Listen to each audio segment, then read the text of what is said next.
So we had stopped in this part. So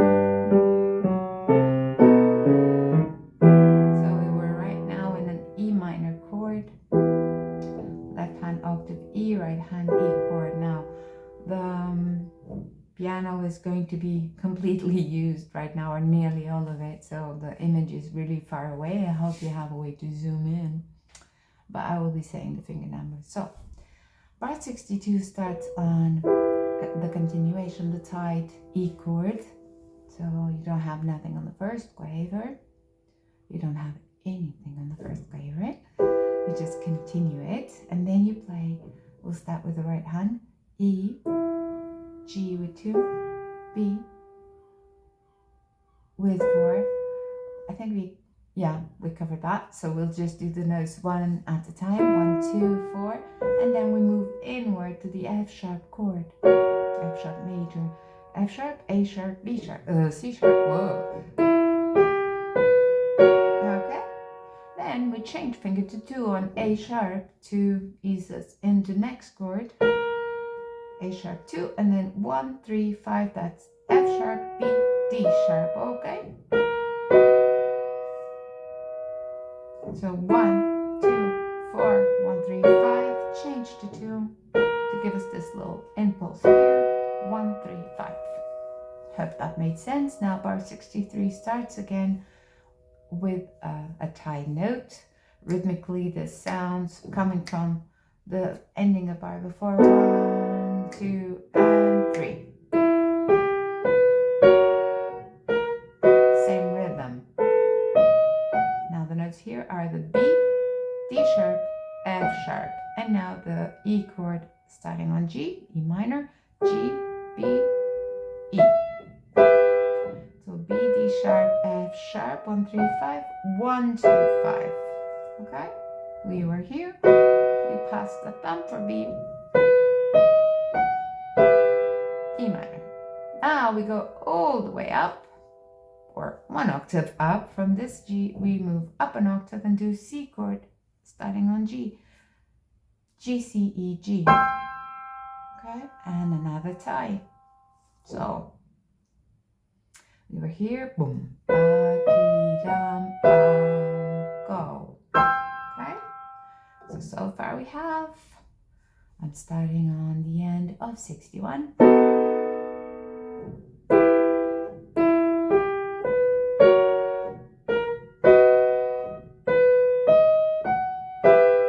Move, and now we have the thumb will go to C, C, E, G, A, D, F sharp. That's the D chord inverted. Okay.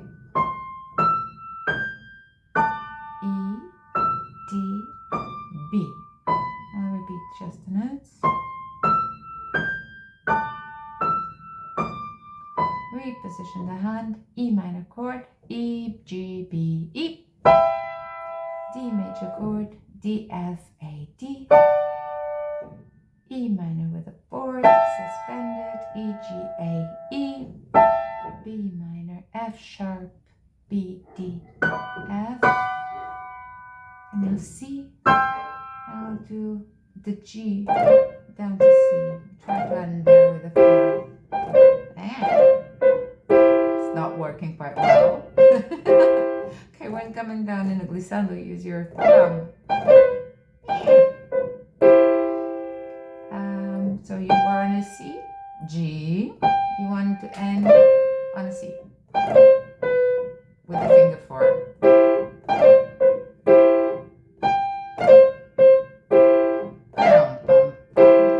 So the thing is, you're here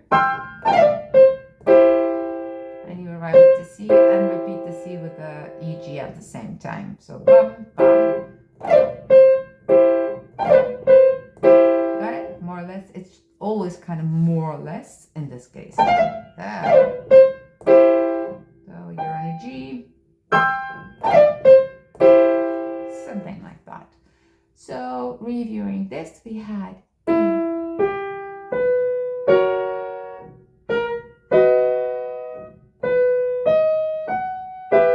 move,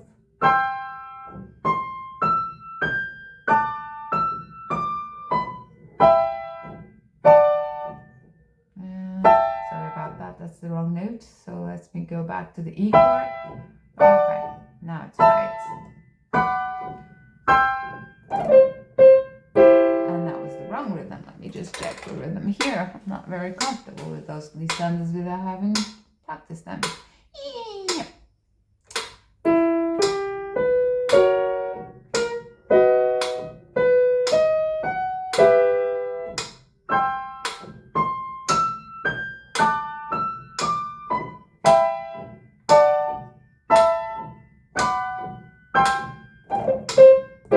Okay, so whatever you do, doesn't matter how many notes, or it could be here. What you want to do, you want to arrive at this C with the finger 4, up and the beat. G, C, C.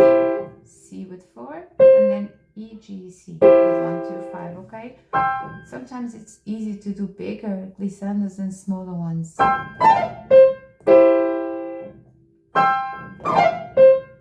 you might even want to start it up here. You have G, C, E, G, or you might want to start it on the Gs, wherever. Okay, because maybe starting on G and going down to C doesn't give you much space to do the glissando. However, do it with your thumb, going down like so. Careful not to hurt yourself, of course, as usual. Now, this metronome was set at 58 crotchet beats per minute. And do remember to practice with metronome at some point. So if you go from where we saw last time, which was, it's really important to have it all the same.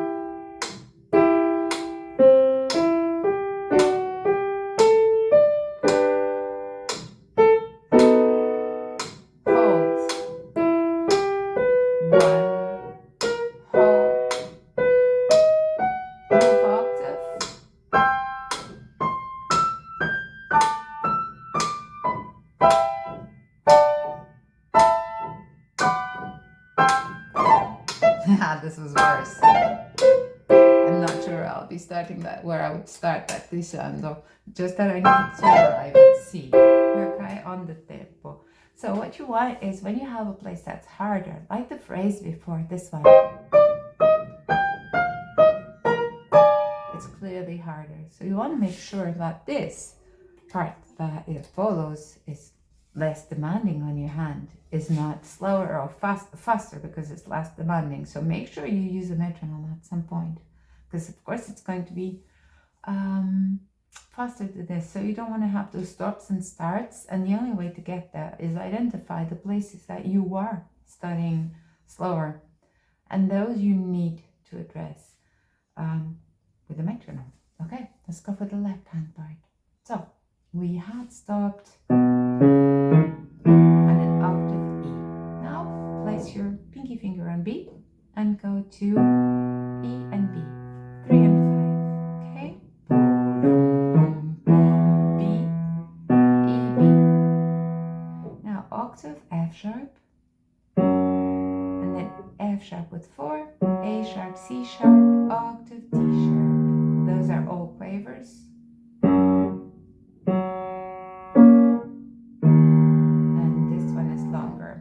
I'm going to do the same thing, starting from before. Bar 62, octave F sharp, and now substitute this time with the finger 4, D sharp, F sharp, A, 4, 2, 1, E. Let's go. Bum, bum, bum. E is a crotchet. D is very low C, the possible lowest octave C, natural. Bum, bum, bum, tight. G pinky, C, G. Okay. That sequence again, starting on F sharp.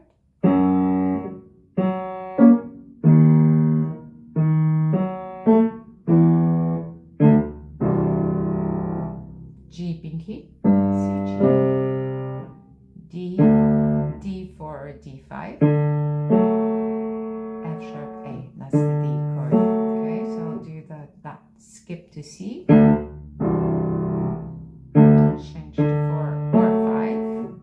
low octave E, low octave D, E, octave, D, octave, octave C, C chord inverted, E, G, C, 5, 3, 1. I'll try to do that all at tempo, starting from the end of bar 61.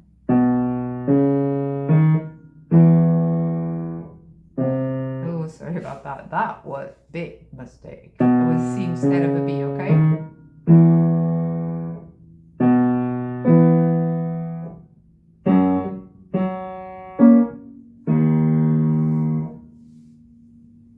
Somehow got lost. B, C, D, E.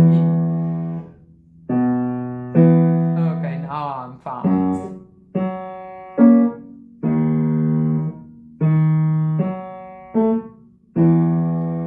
D, C.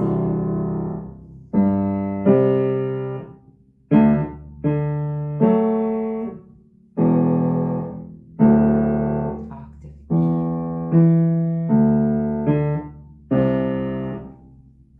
So using the same logic and the same tempo, you might want to see if this is going okay, and listen to the rhythm.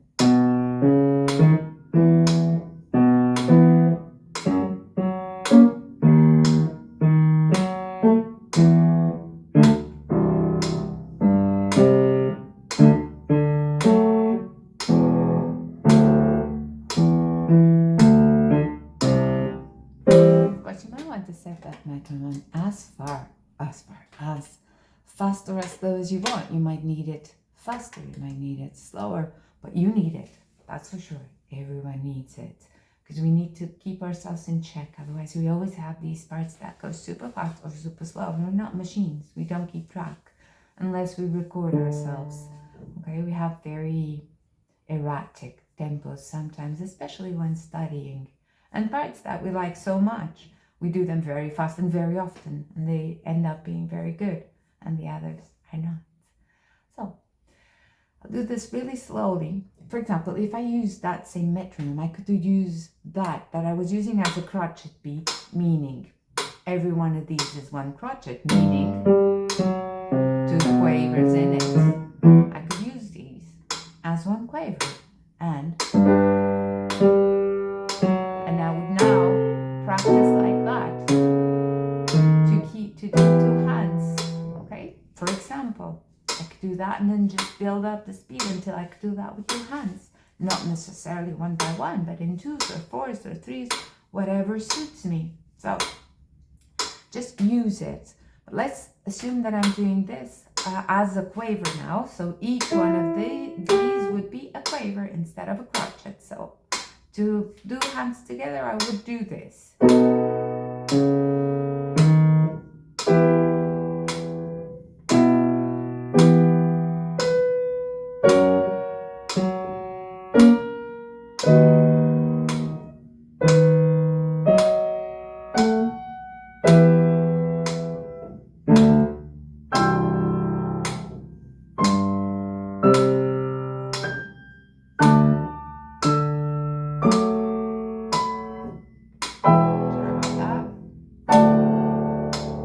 Mistake, but a hesitation.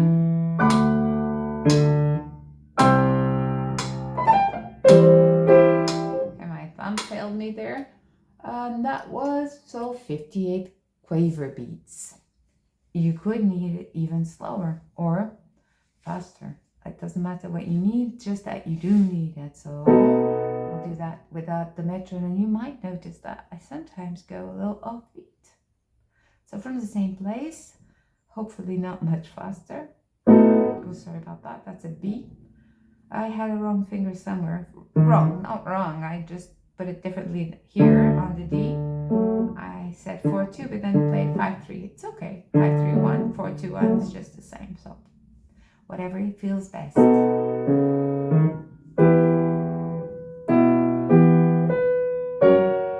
I'm already going faster.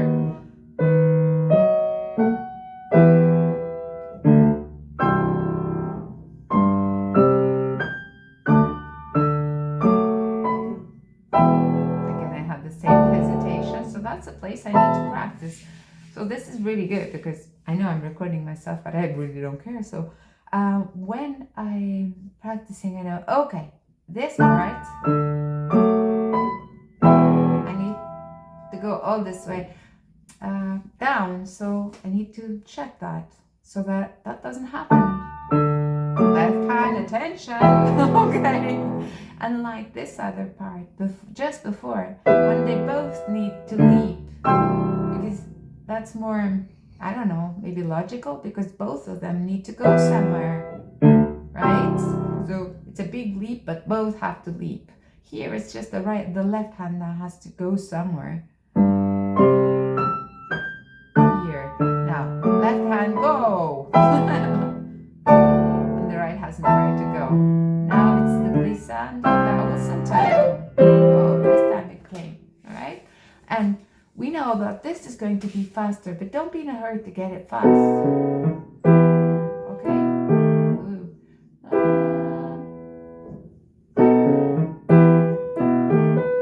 What's going on here? Could also be 1, 2. Something like that, possibly, no? I don't know what the tempo of this is, but imagine it's like 92. Now I'll make a bundle of mistakes, you'll have to forgive me. Now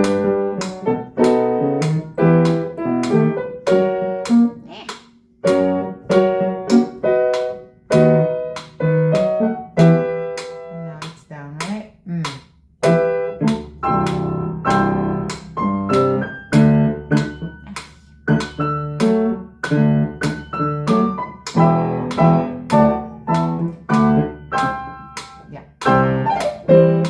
Something like that. So I know I want to get there more or less. That's 96 or 100. So I need to build up, because realistically I couldn't possibly read this and then suddenly do it at nearly twice the speed that I had done. That's not realistic.